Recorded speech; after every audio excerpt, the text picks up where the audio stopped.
All right, so let's start on our little lesson for today, I guess.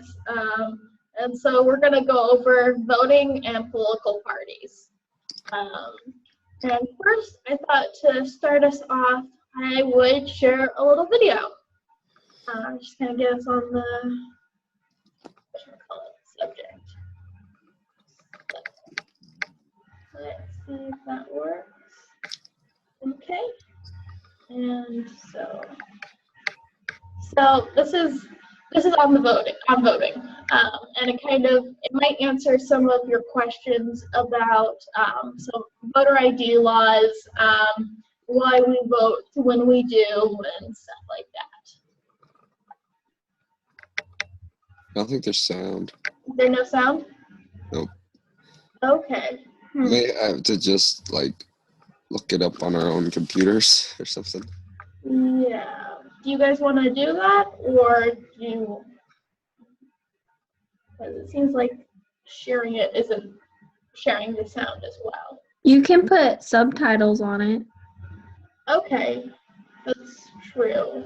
But actually the way that they say it and stuff like that is part of it. So,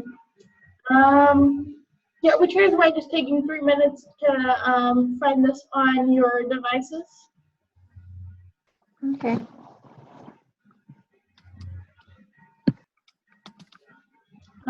I know a link is in the SAC-CT,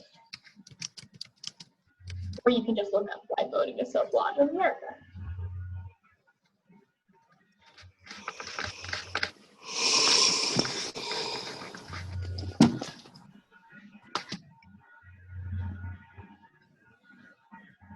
This is the only advanced democracy.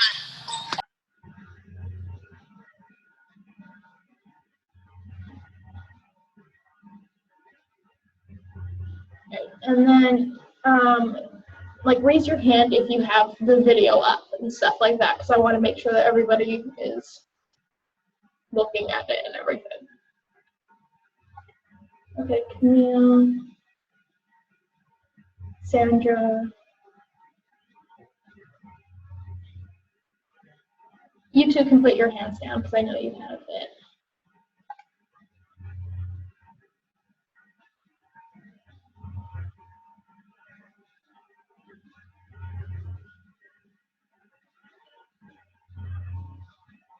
And then, Trainer, did you find it? Okay. And Angelina, you're looking for it, or did you find it? She can't hear. Lotus, did you find it?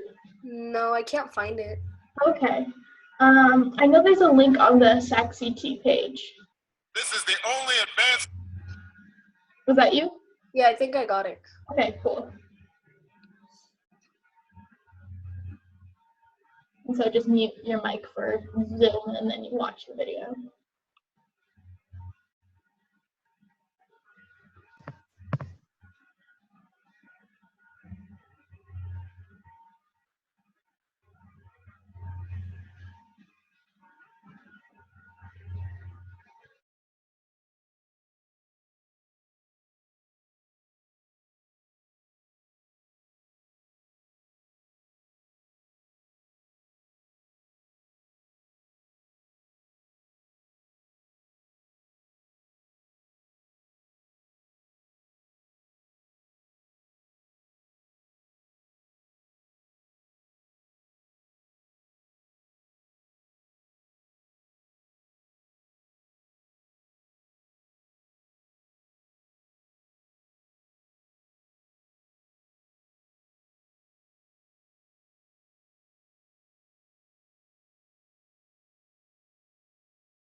muted.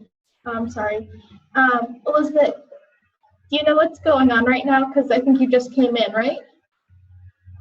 Okay, so right now I'm having everybody watch Why Voting is So Flawed in America. I tried to have us all watch it at the same time, but the screen sharing didn't give the audio. Uh-huh. And so, because I wanted to talk about this video. Oh, okay. So do you want me to go on YouTube and watch it? Yeah, just real quick. Okay. I thought something was wrong with my computer. I couldn't hear anything. Yeah, no. Okay. I'm doing it right now. Thank you.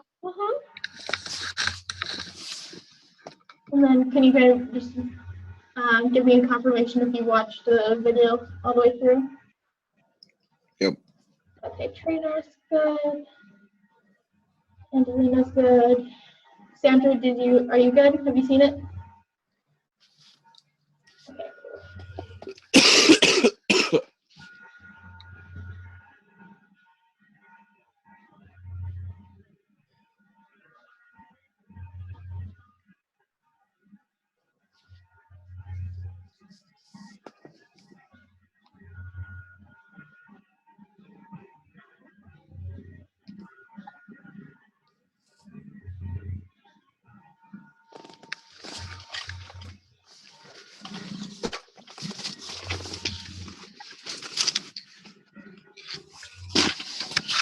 'Go get some emergency. Yeah, good idea. I think Target should have it.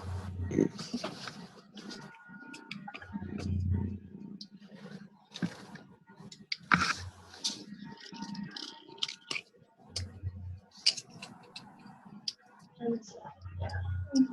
I just want everybody to get all caught up all together.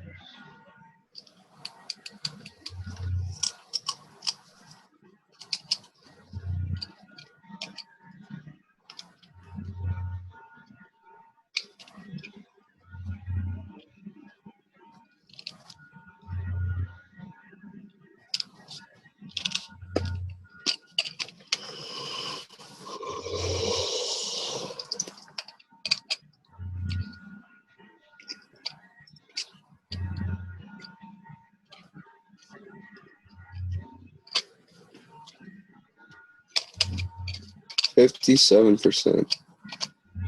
Still higher than I would have said it would. 57.5% still higher than, like, if you asked me, I would have said lower. I would have gave a lower number. For voter turnout? Yeah, I would have said lower. But it's not like back in the 1800s when you had like huge voter turnout. Well, that's also because the people that were allowed to vote were less. So we have arguments there, like where. But, I mean, do you think that the day of the week and everything is a part of the low voter turnout? Well, it does make my life shitty because I have to take off school and work. But, yeah. Doesn't help anyone. Like, the only people that get, like, a free ride off of it is probably state workers. State and, like, federal workers. But even then, they don't really get, like, they don't get the day off. They just have, like, maybe at most maybe allotted time, or their boss let them off a little earlier or something. Yeah, and I don't know. I mean, what do you think would happen if we did make, like, election day a national holiday? Do you think people would actually go out and vote? It's either more people probably freed up time. I think they would. Because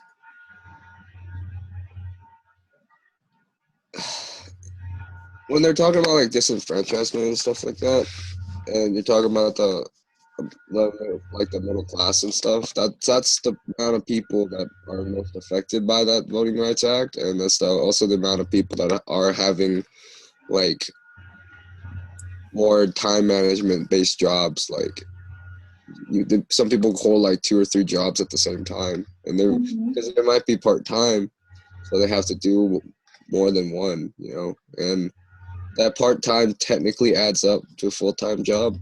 if you do enough of those, because just by waging just by raising the just by raising it, it's not raising the minimum wage means that the businesses are give less hours.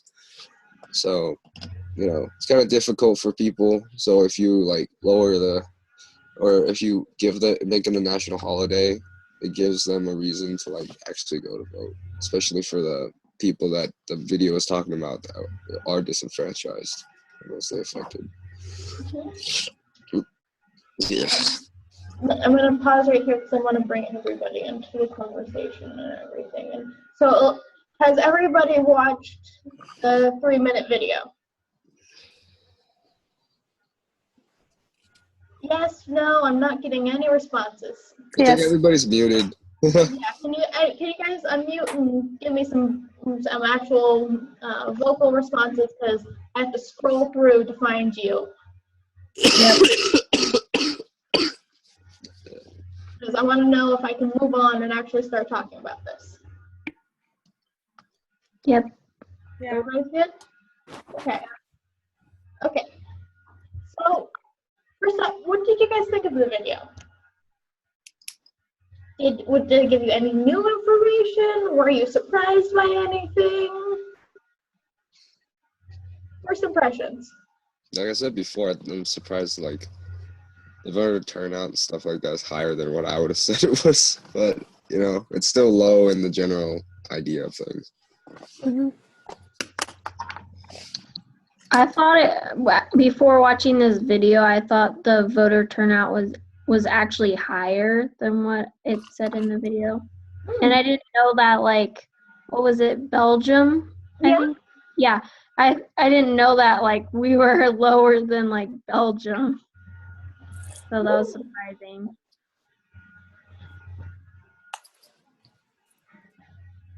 And what about any of you others? Sandra, what do you think? I agree. I thought there would be less voters. I didn't think it was going to be, it wasn't a high number, but I didn't think it was going to be that much. Yeah. And I don't know, do you guys think that the system needs to change to fix this? Or do you think we as people need to change? I think we do. Explain why. I think that even my mindset, I don't even want to vote for president this election, and that's my fault. I can't change the candidates. I have to choose someone. I think I don't know. Even I'm a voter by mail, and that ballot came in and it's huge. And I'm okay, I have to sit down and I have to read this stuff. So I think it's all on us if we're too lazy to vote or not. Yeah. And I don't know. Well, do you think we'd be better voters if we had a national holiday for voting? And we kind of created a culture of hey, voting, it's cool to do, I guess. I don't know. Maybe, yeah, if it was more celebrated. Yeah. And people felt accomplished after they did it, possibly. Mm-hmm. Maybe we just need to give candy, lollipops out after, you vote. Oh, here, you voted. Okay, you get your donut or something. Yeah, that's a good idea. It might actually get Americans to go vote. Free donuts. Free donuts. I would be more motivated to vote. It's like giving blood, you get free cookie. Yeah. Now you get free donut.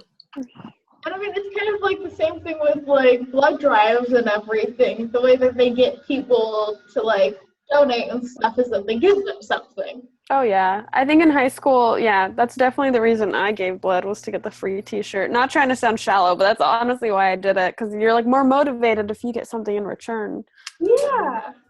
Maybe we need to, I don't know, maybe we need to kind of talk more about what we get in return for voting. And maybe we need to see, we're just not seeing that direct result besides electing our president, and that's why we actually go vote for him. Mm-hmm. I don't know. I'm just theorizing. But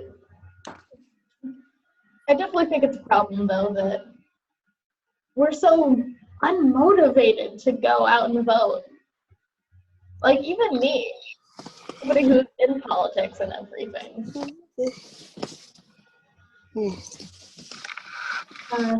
Well, there's some stuff to think about.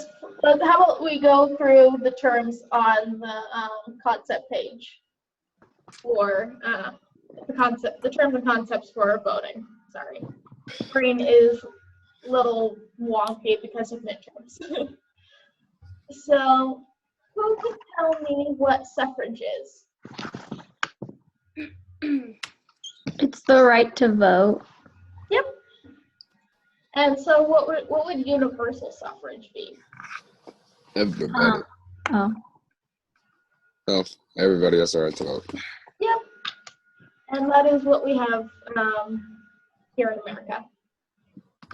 It's universal suffrage. What is mobilization? Voter mobilization. Like the voter turnout, like we were talking about before. Is it something like that? Nope. Mhm. So it's basically where a large group of people organize together to go and like vote or like do political things. Yeah, exactly. So, I mean, for an example would be like, if the people from church decided to be like, hey, you know, we're going to go all as a group to go and vote. It's going to be a whole fun event. We're going to mobilize ourselves to vote against the evil Mr. Trump. That's editorializing. But, okay, so move on. Election day registration. What is that? For people, the people register to vote on the actual day of election. What is a permanent absentee ballot?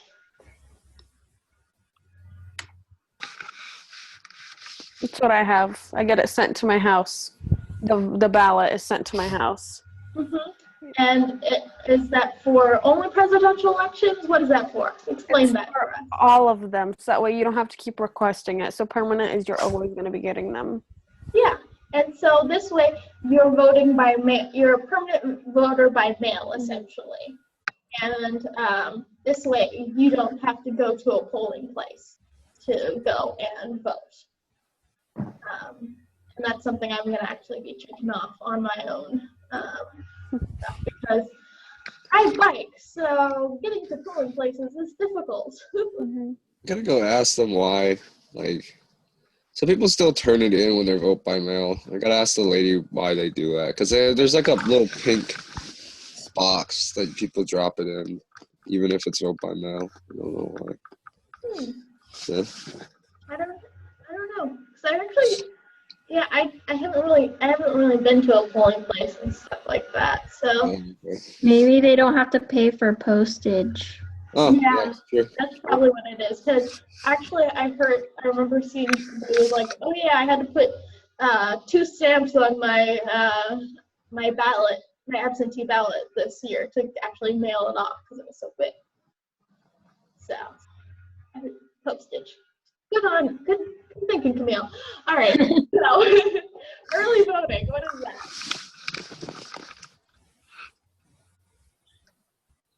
I don't know. It's before the actual election takes place. It can be either the one by mail or I guess some polling places set up as well. Yeah, exactly. So, for example, for this election, if you want to be an early voter, especially for the absentee ballot, you have to get it in. It has to be in the office by November 1st. Otherwise, it doesn't count. And the actual voting takes place November 8th. And so we see that difference. What are ballot measures?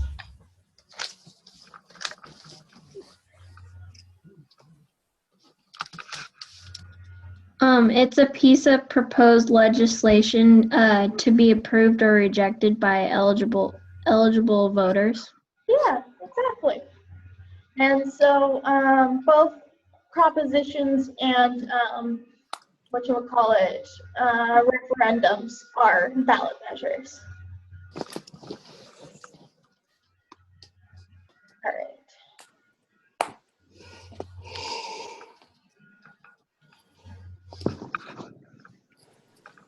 And so, what are some ways that people participate in politics, citizens, beyond just voting?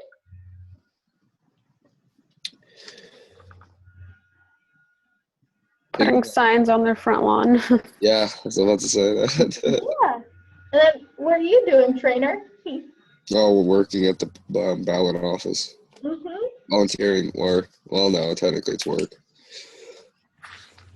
You getting paid for it? Yep. Oh, nice. Yeah. I guess people can like post things about a candidate like on social media. Yeah. Get a conversation going, Mm-hmm. local discourse. Yeah, there's just a number of ways, you know, you can be active in your community, you can be active in the online community, and you can participate by volunteering or working. Yeah. And so, what would be a what's an example of a high participant group in America as far as political participation? What demographic do you think have been labeled as high participatory people? Republican, like older Republican, like or just the older generations, like baby boomers and stuff like that, because most of them are retired, so they have more time on their hands to just be voting. Like, I remember a majority of the people that came last time were like of the older generation. Yeah, if you're older and you have wealth, you have more time, and so they're able to participate more compared to if you're poor and you're younger and you don't have as much time. You got work. Do the grind.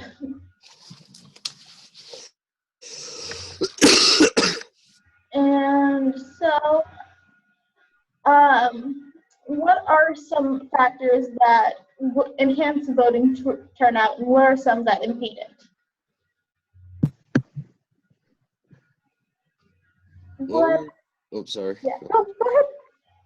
Like, we talked about it before, where in the video mentioned it too, like some factors that impede are like the alteration of the Voting Rights Act of 1965, and like some people and also the checking for IDs and stuff. Some people just don't have it on hand, or can't pay for it because it's like $30, like the extra $30 that they don't want to pay for. So Yeah, definitely. And as well as having the voting day just on Tuesday. What's something that would enhance voting turnout?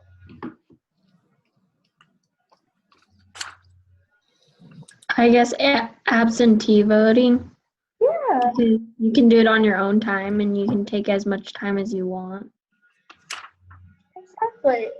I mean, in some ways, it's kind of like being a delayed basis student for this class. It's enhancing having the delayed option is enhancing my turnout for the class. Otherwise, I would just have you wonderful people. So, yeah. All right. Let me just check my voting study guide. Let's see. Okay. Oh, I think I need to do a new share or whatever, because this thing is weird. So let's just share the desktop and make it easy. Okay. So we talked about why voter turnout is low, and do you guys want to talk a bit more about the pros and cons of having valid ID on to the valid ID requirement for voting? Or do you Is it guys, standardized? Like, because they show in multiple states having different objectives and different ideas of it, but is it standardized mostly? Like, does it just show you your state ID or something like that, or just like any kind of identification? it varies from state to state, honestly. That's weird. Like you saw in the video, some states require it, some states don't. Some are strict about their requirements, some are lax about it and everything.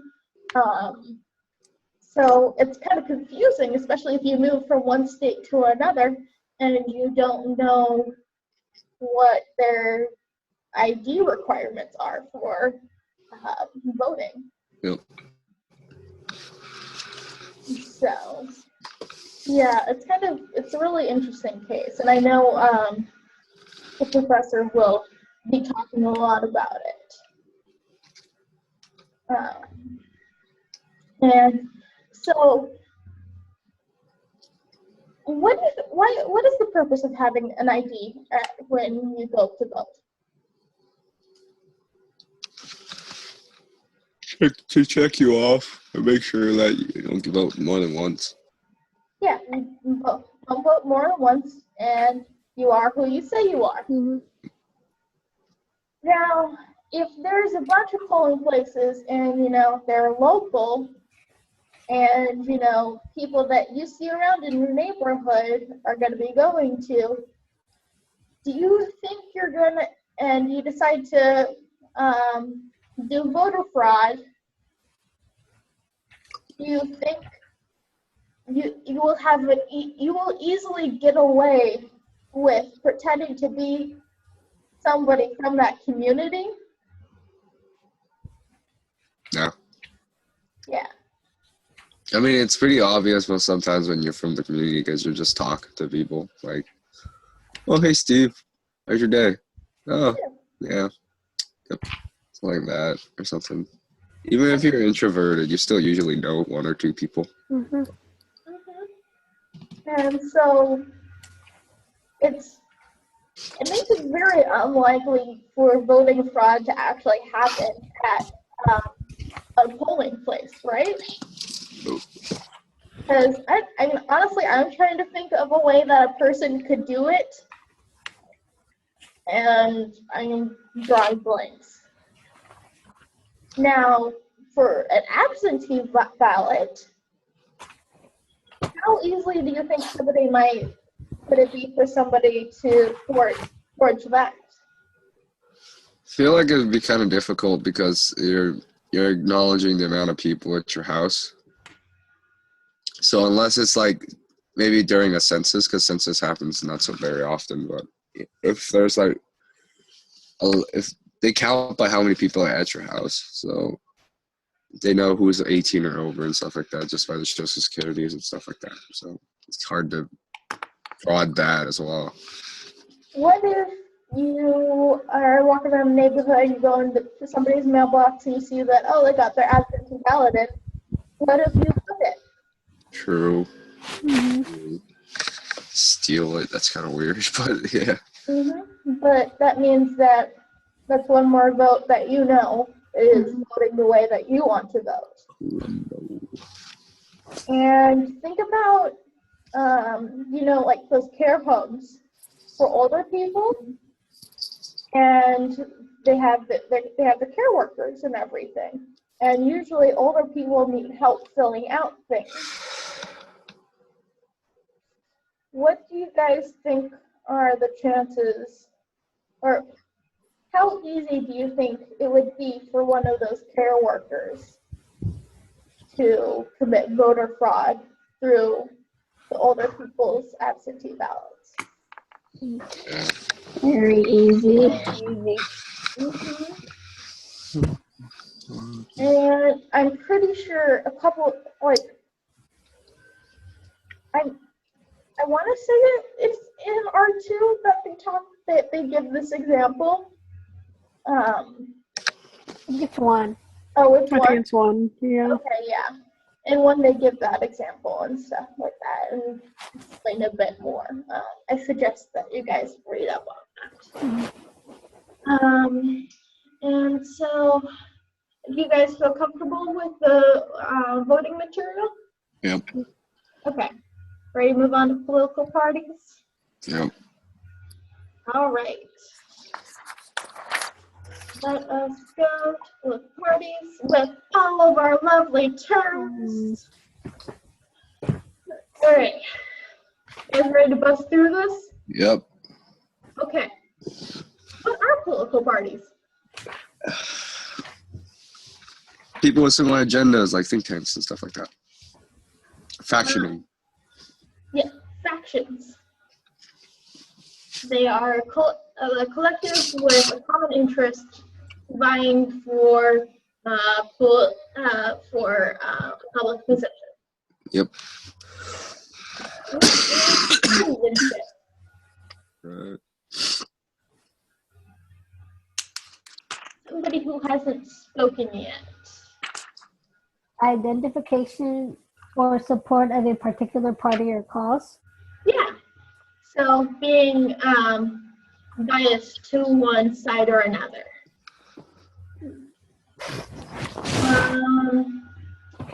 Lourdes, what is the two-party system?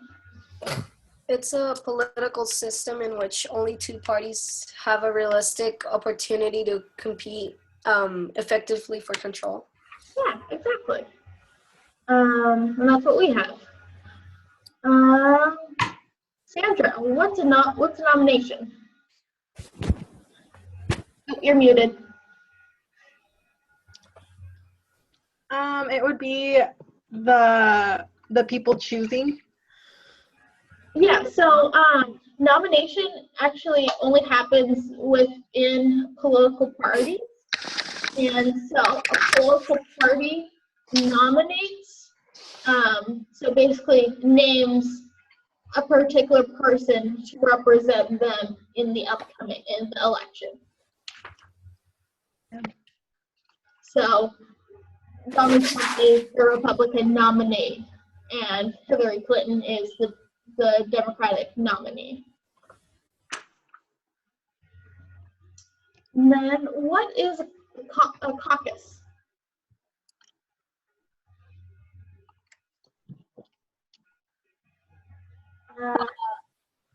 Go ahead.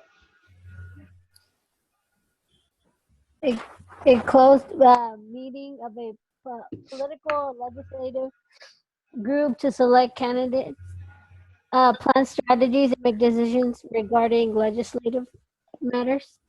Yeah, exactly. And so caucuses are like primaries, but they have a different setup to them. That is much more like a town hall meeting kind of setup.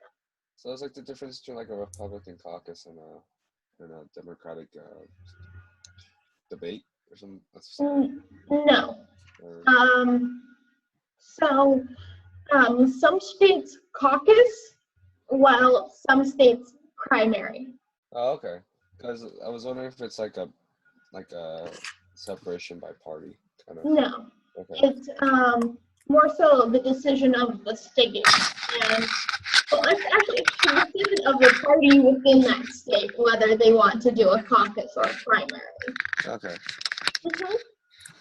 Primaries open it up to a lot more people than caucuses, because caucuses happen just one night in one location, stuff like that. Well, primaries, there's multiple places where you can go and vote.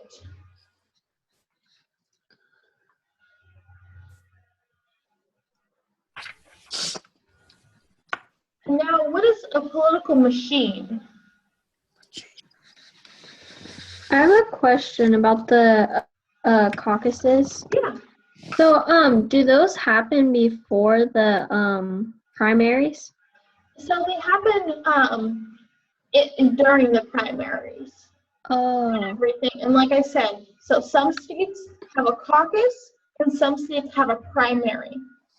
And so that's all going on at the same time. A caucus is a way to do a primary. okay. And it's a very specific type of way, where it's more of like a town hall kind of meeting.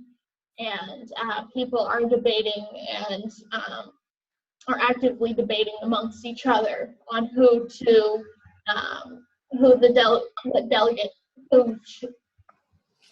if the party should support one candidate over another. Because remember, they're trying to figure out who their nominee is going to be within their party. Yeah. And so caucus is more of a live debate, while primary is going and voting. Okay. Does that make more sense? Yeah. Okay.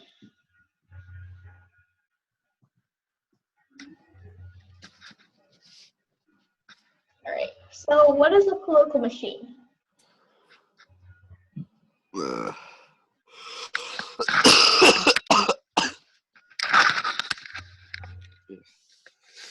They're strong party organizations that were based around in the late 19th century and early 20th century, and it's basically where the machines are led by people who control party nominations. Yeah. So basically, it's a system of organization. Mm-hmm. And what is patronage? Is that like the PAX? No. Okay, just making sure. Patronage within politics. I guess I'll go. So there are resources available to hire officials, usually opportunities to make partisan appointments to office and to confer grants, licenses, or special favors to supporters. Oh, pork barreling. Okay, that's what it's more like. Mhm. Yeah, and so could you put that in your own words then, Trainer, if you're understanding what Camille just said in the book definition of? So, like, you give out, so it happens sometimes where you would maybe add something to a specific bill, and that's some kind of reasoning why bills are so long, because sometimes they put in, like, hidden agendas in them. It happens. It's weird. But pork barreling is something where if you help tell someone, oh, we support that specific bill, Actually, have like so something there. there's more of a difference between pork barreling and patronage. And what we'll be getting to pork barreling when we do the legislative branch. Okay. But patronage is a bit different. And so patronage, think of when the president is elected and he has to appoint new cabinet members. Those jobs are basically resources that he can give to people that he favors. Oh, okay. He's giving them patronage Oh, okay. by giving them this position, and thus they owe him because they were put into the position by him. Ah, makes sense. Mm-hmm. Make sense to everybody? So, like, I'm still kind of confused about it, but okay. So if, like, for example, if he elected them, then they get more like opportunities, like, to do different things. No, it's more so like, okay, hey, I just got this position of power, and so I'm gonna give favors to the people that I like, because then they'll owe me one. And I'm gonna give it to the people within my party. I'm gonna practice partisanship, because that will most benefit me in the long run. Okay. So basically, it's patronage is using your position of power to give to others to then help you. Okay. Like it was saying, it gives grants and special provisions and stuff like that. Like, okay, I got this power. I got you. I'm going to give you a bit of money. And so you're going to have to come back to your sugar mama in a little bit. If that makes sense. Yeah, it does. And so, okay, what is a policy entrepreneur? A person who identifies a problem as a political issue and brings a policy proposal into the political agenda. Yeah. So basically, it's creating policy on things that haven't had policy made on them. Mhm. Yeah. So like, the first person to do to create policy on the internet about the internet and ways to regulate it would be a policy entrepreneur. Mm. Now, what is party affiliation? Is it like whatever party you associate yourself with? Yep. So, yeah, whatever party you associate yourself with. Associate and affiliate are synonyms.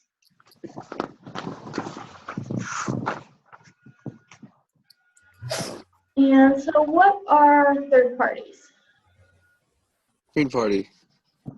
It's like parties that aren't the main bicameral system. Like, so you won't, or not, like, not the main two-party system. Like, I thought, like, just the most, I know the main ones in California are the libertarians. I mean, you don't have to name specific ones, but the Green Party and the Libertarian Party are examples of third parties in the American two-party system. Yep. So third parties, like you said, are any parties that aren't the Republican Party and the Democratic Party. And so, what are party activists? It's people that put an effort to like support their party. To like get basically trying to encourage like other people to like actually vote for these people. Yeah, so they're more like, I'm here for the party and what the party stands for rather than any person that we're nominating and stuff like that. And so they're a diehard grand old partier rather than a diehard Trump supporter. Mm-hmm. Would be the difference. And so what is a divided government?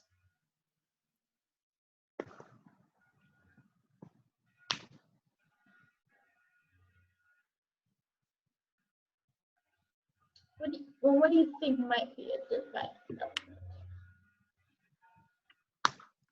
government? So it's where the presidency is controlled by one party while the opposing party controls one or both houses of Congress. Yeah, exactly. So there's a division between what party controls the executive and what party controls the legislative. And so it's a divided government. And that's what we have currently, actually. We have a Democratic president, and we have both Republican House of Representatives and Republican Senate. This is Republican majority, not just purely Republican, just to make that clarified. There are still Democrats in the House of Representatives and the Senate. What is party polarization?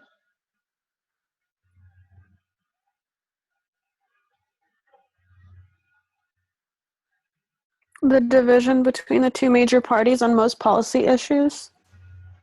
Yeah, and yeah, that would be it. And They just have like opposing views, right? yeah, and I thought a part of that term was kind of creating the other and them, but it's probably just like being on opposite ends of an issue. What's a multi-party system? Somebody who besides Neil or Angelina.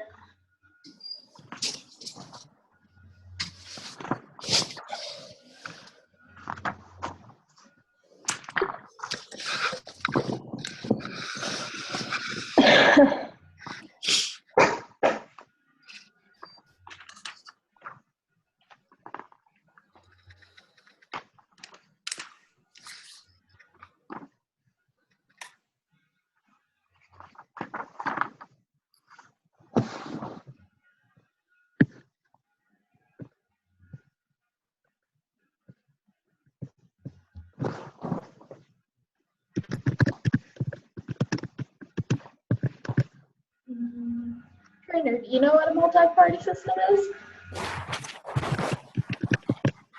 Multi-party system. Mhm. Not like how the. Wait, isn't that how we just going back to what we were talking about, the third party and stuff like that? Like how we just have people making their own factions and. Or am I wrong here? I'm on the different. You're on the right track, but not quite. Okay. It's so compared to the two-party system, what would a multi-party system be? Because the two-party system is where, I'm sorry, did I cut somebody off?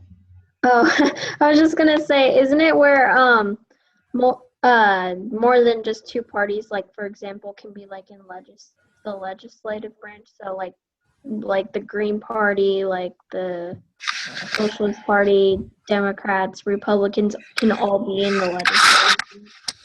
Well, both in the two-party system and the multi-party system, different parties can be part of the legislature. It's more so that in the two-party system, third parties have a very low chance of succeeding. A multi-party system,